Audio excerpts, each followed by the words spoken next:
ഇതിനകത്ത് ഈ പറയുന്ന കുരുക്ക് ഇപ്പം നിലവിലുള്ള പ്രാഥമികമായിട്ടുള്ള സാഹചര്യങ്ങൾ വെച്ച് കുരുക്കൊന്നുമില്ല. പോലീസ് വെറുതെ അവരുടെ മുഖം രക്ഷിക്കാൻ വേണ്ടിയിട്ടൊരു കാര്യം ചെയ്തിരിക്കുകയാണ്. അവരെ കണ്ടു ഇപ്പോൾ ഇതിന്റെ ജാള്യത അവർ കുറയ്ക്കണം, അതിനുവേണ്ടി അവർ ചെയ്തിരിക്കുന്നതിന്റെ അപ്പുറത്തേക്ക് കാര്യമൊന്നുമില്ല. സെക്ഷൻ 27, 29 എന്നാണ് ഞാൻ മനസ്സിലാക്കുന്നത്. 27 എന്ന് പറയുന്നത് ഇതിന്റെ യൂസ് ചെയ്യുന്നതും, 29 ഇതിന്റെ കോൺസ്പിറൻസിയുമാണ്. കോൺസ്പിറൻസി എന്ന് പറയുമ്പോൾ കൊമേഴ്സ്യൽ ക്വാണ്ടിറ്റിയുടെ കോൺസ്പിറൻസി, ഗൂഢാലോചനയ്ക്കാണ് വലിയ പിന്നെ തരത്തിലുള്ള അല്ലെങ്കിൽ കുറ്റവും ഒക്കെ ആയിട്ട് വരിക. ഇവിടെ അതൊന്നുമില്ല. ഇവിടെ യാതൊരു തെളിവും നിലവിലില്ലല്ലോ. ഓടി അല്ലെങ്കിൽ എന്ന് പറയുന്നതുകൊണ്ട് ഒരാളെ അറസ്റ്റ് ചെയ്യാൻ പറ്റത്തില്ല. ഇവിടെ ഇദ്ദേഹത്തിന്റെ ഈ പറയുന്ന ഫോൺ ഡീറ്റെയിൽസ് ഇവിടെ തത്വപ്പ് സംസ്ഥാനത്തിന്റെ അവസാനം ഞാൻ കേട്ടു. ഇതിനകത്ത് ലഹരി ഇടപാട് ഇപ്പം നമുക്കറിയാം, ഇദ്ദേഹത്തിന്റെ ഫോൺ ഡീറ്റെയിൽസ് ഒക്കെ പരിശോധിക്കുകയും അതിന്റെ അടിസ്ഥാനത്തിൽ ഈ ലഹരി ഇടപാടുകാരുമായി കൂടുതൽ പങ്ക് കച്ചവടമോ അതിന്റെ ലാഭമോ അല്ലെങ്കിൽ അതിന്റെ വിഹിതങ്ങളോ ഒക്കെ വന്നിട്ടുണ്ടെങ്കിൽ സ്വാഭാവികമായിട്ടും നാർക്കോട്ടിക്സ് ആക്ട് പ്രകാരം കേസെടുക്കാൻ പറ്റും. അങ്ങനെ കേസെടുത്ത ഒരുപാട് സാഹചര്യങ്ങൾ മാത്രമല്ല, ഇതിനകത്ത് മറ്റൊരു പ്രൊവിഷൻ കൂടി നാർക്കോട്ടിക്സ് ആക്ടിനകത്ത് പറയുന്നത്, നമ്മൾ ലഹരി ഇടപാടിലൂടെ ആർജിച്ച സ്വത്തുക്കൾ ഗവൺമെന്റ് കണ്ടുകെട്ടാനും പറ്റും. അപ്പൊ അതൊക്കെ പോലീസിന്റെ ഡിസ്ക്രിപ്ഷനും അവരുടെ സാധ്യതകളും ഒക്കെ ഉണ്ട്. പക്ഷെ നിലവിൽ ഈ പറയുന്ന കേസ് അല്ലെങ്കിൽ ഇപ്പൊ എടുത്തിരിക്കുന്ന കേസ് ഞാൻ മനസ്സിലാക്കുന്ന അദ്ദേഹത്തിന് ഈ ലഹരി ഉപയോഗിച്ചു എന്നുള്ളതും അതുപോലെ തന്നെ അതില് എന്തോ ഫോൺ ഡീറ്റെയിൽസ് കണ്ടു, അതിന്റെ ഭാഗമായിട്ട് ഇടപാട് നടത്തി എന്നുള്ളത് മാത്രമാണ്. അത് സെക്ഷൻ 27, 29 ആണെങ്കിൽ ജാമ്യം കിട്ടുന്നതാണ്. അദ്ദേഹം ജാമ്യത്തിൽ ഇപ്പോൾ തന്നെ വിട്ടയക്കുകയും ചെയ്യും.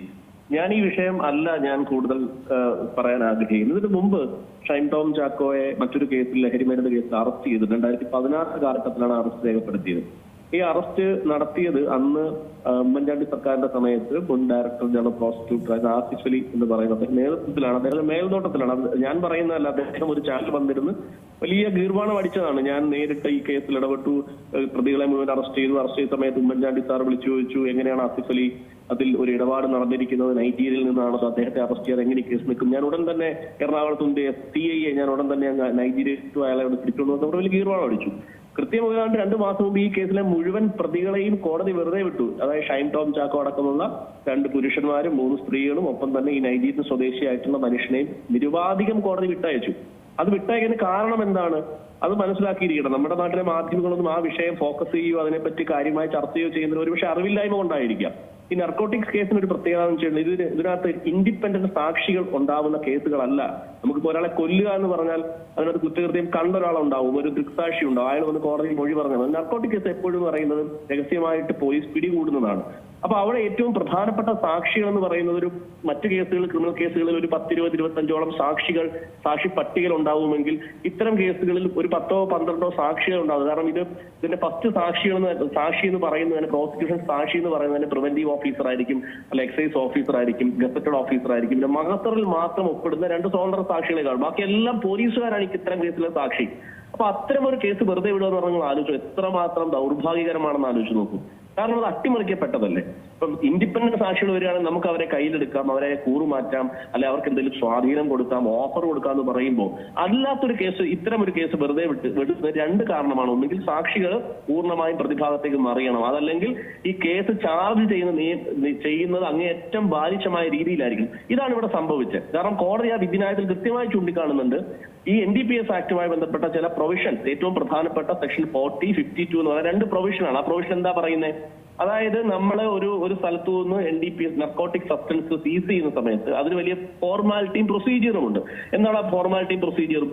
ഇപ്പം നിങ്ങൾ സ്റ്റുഡിയോയിൽ ഇരുന്ന് ജോലി ചെയ്യാണ്, നിങ്ങളുടെ കസ്റ്റഡിയിൽ നിന്ന് സീസ് ചെയ്യുന്ന സമയത്ത് നിങ്ങളുടെ ദേഹപരിശോധന, നിങ്ങൾ സ്ത്രീയാണെങ്കിൽ അത്തരത്തിൽ ആ സ്ത്രീ എന്ന നിലയിൽ ഒരു ഗസറ്റഡ് ഓഫീസറുടെ സഹായം ആവശ്യപ്പെടുകയും അവർ വന്നതിന് ശേഷം മാത്രമേ നിങ്ങളുടെ ദേഹ പരിശോധന ചെയ്യാൻ പറ്റുള്ളൂ.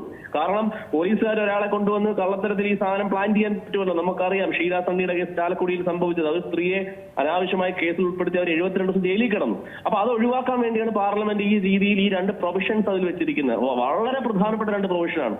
ഈ പ്രൊവിഷൻ അങ്ങേയറ്റം വയലേറ്റ് ചെയ്തു എന്ന് കണ്ടാണ് ആ കേസിൽ ഷൈൻ ടോം ചാക്കോ അടക്കം മുഴുവൻ പ്രതികളെയും വെറുതെ വിട്ടു. സോ ഒന്നുകിൽ പോലീസിന് അറിവുണ്ട്, ആ കേസെടുത്ത പോലീസുകാർക്ക് അറിവുണ്ടായില്ല എന്ന് അനുമാനിക്കണം. അതല്ല എങ്കിൽ അറിവുണ്ടായിട്ടും അവരുടെ കേസ് അട്ടിമറിച്ചു എന്ന് അനുമാനിക്കണം. സോ ഇത് രണ്ടും സംഭവിച്ചിരിക്കുന്നത് നമ്മുടെ നാട്ടിലെ ക്രിമിനൽ സിസ്റ്റത്തിന്റെ ഫ്ലോപ്പാണ്, പോലീസിന്റെ ഫ്ലോപ്പാണ്. അത്തരം ഒരു കേസിൽ രക്ഷപ്പെട്ടു പോയതിന്റെ ഇതിന് മുമ്പിരുന്ന പോലീസുകാർ കാണിച്ച വൃത്തികേടിന്റെ ഭാഗമായി ഷൈൻ ടോം ചാക്കോ രക്ഷപ്പെട്ടു പോയത് ജാള്യത കുറയ്ക്കാൻ വേണ്ടിയാണ് ഇപ്പോൾ ഈ കേസ് എടുത്തിരിക്കുന്നത്.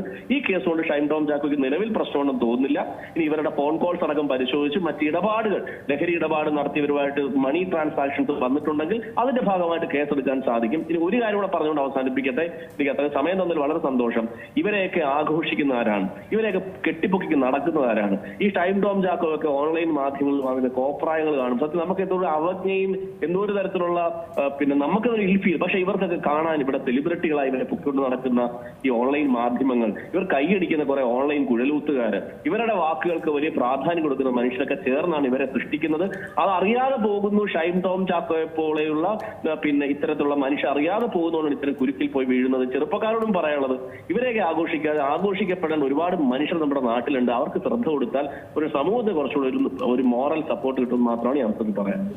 വിനോദ്, ഒരു കാര്യം കൂടെ ചോദിച്ചുകൊള്ളട്ടെ. അതായത് നിലവിലെ ഈ തെളിവുകൾ പ്രകാരമാണ് ഈ 2 വകുപ്പുകൾ ചുമത്തി കേസ് രജിസ്റ്റർ ചെയ്തിരിക്കുന്നത്. ഈ വൈദ്യപരിശോധനയ്ക്കടക്കം ഹാജരാക്കിയ ശേഷം ഈ രക്തസാമ്പിളുകളിൽ നിന്നും ഷൈൻ ലഹരി ഉപയോഗിച്ചു എന്ന് കണ്ടെത്തുകയാണെങ്കിൽ കൂടുതൽ വകുപ്പുകൾ ചുമത്താനുള്ള സാധ്യതയുണ്ടോ? ഇല്ല. എങ്ങനെ പറ്റും? ലഹരി ഉപയോഗിച്ചു എന്ന് പറയുന്നത് മദ്യം ഉപയോഗിച്ച് കഴിഞ്ഞാൽ കേസെടുക്കാൻ പറ്റും. എന്റെ വീട്ടിൽ മദ്യം ഉപയോഗിച്ചിട്ട് എന്റെ ദേഹത്ത് അത് ഉപയോഗിച്ചത് കൊണ്ട് എന്താണ് പറയാ, ഞാൻ എന്തെങ്കിലും തരത്തിലുള്ള ബിഹേവിയർ പ്രശ്നം ഉണ്ടാക്കുകയോ മറ്റൊരു ഒഫൻസ് കമ്മിറ്റ് ചെയ്യുകയും ചെയ്യുന്നതാണ് കേസെടുക്കാം. ഇവിടെ ലഹരി ഉപയോഗിച്ചെന്ന് പറഞ്ഞാൽ കൺസെപ്ഷൻ കേസെടുക്കാം. അതിന്റെ കേസാണ് ഇപ്പൊ സെക്ഷൻ 27 പ്രകാരം എടുത്തിരിക്കുന്നത്. അതിനകത്ത് തർക്കമൊന്നുമില്ല. അത് ബെയിലബിൾ ഒഫൻസ് ആണ്. പക്ഷേ ഏറ്റവും പ്രധാനപ്പെട്ട കാര്യം ആ ലഹരി ഇടപാട് അദ്ദേഹത്തിന്റെ കൈവശത്ത് സീസ് ചെയ്യണം. അതായത് അദ്ദേഹത്തിന്റെ കയ്യിൽ നിന്ന് അത് അവിടെയും നമ്മുടെ ആക്ടിൽ പറയുന്നുണ്ട്, കൊമേഴ്ഷ്യൽ ക്വാണ്ടിറ്റി ഉണ്ട്, അതുപോലെ പേഴ്സണൽ ക്വാണ്ടിറ്റി ഉണ്ട്. നമുക്ക് കൈവശം വെക്കാൻ കഴിയുന്ന സാഹചര്യമുണ്ട്, അത് മേളിലുണ്ട്. ഇവിടെ ഒരു തരത്തിലും അദ്ദേഹത്തിന്റെ കസ്റ്റഡിയിൽ നിന്നോ കയ്യിൽ നിന്നോ ഈ പറയുന്ന നർക്കോട്ടിക് സബ്സ്റ്റൻസ് ഒന്നും സീസ് ചെയ്തിട്ടില്ല.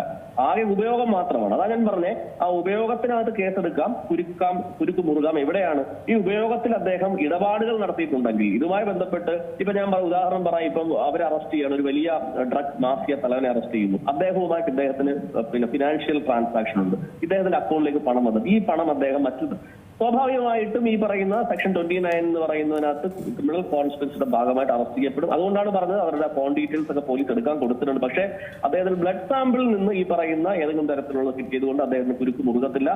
മണി ട്രാൻസാക്ഷൻ ഇതിൽ നടത്തിയിട്ടുണ്ടെങ്കിൽ കുരുക്ക് മുറുകും. അത് മാത്രമല്ല, ഞാൻ ആദ്യം തുടക്കത്തിൽ പറഞ്ഞതുപോലെ ആ പണം ഈ നർക്കോട്ടിക്സ് ട്രാൻസാക്ഷൻ നടത്തി സമ്പാദിച്ചതാണെങ്കിൽ അതുമായി സമ്പാദിക്കപ്പെട്ട അദ്ദേഹത്തിന്റെ സ്വത്തുക്കൾ കണ്ടുകെട്ടാൻ പോലും സംസ്ഥാന സർക്കാരിനും പോലീസിനും ഇതിനകത്ത് കഴിയും. ഏറ്റവും പുതിയ വാർത്തകളും വിശേഷങ്ങളും വിരൽത്തുമ്പിലറിയാൻ സീ മലയാളം ന്യൂസ് എല്ലാ ഡിജിറ്റൽ പ്ലാറ്റ്ഫോമുകളിലും ലഭ്യം.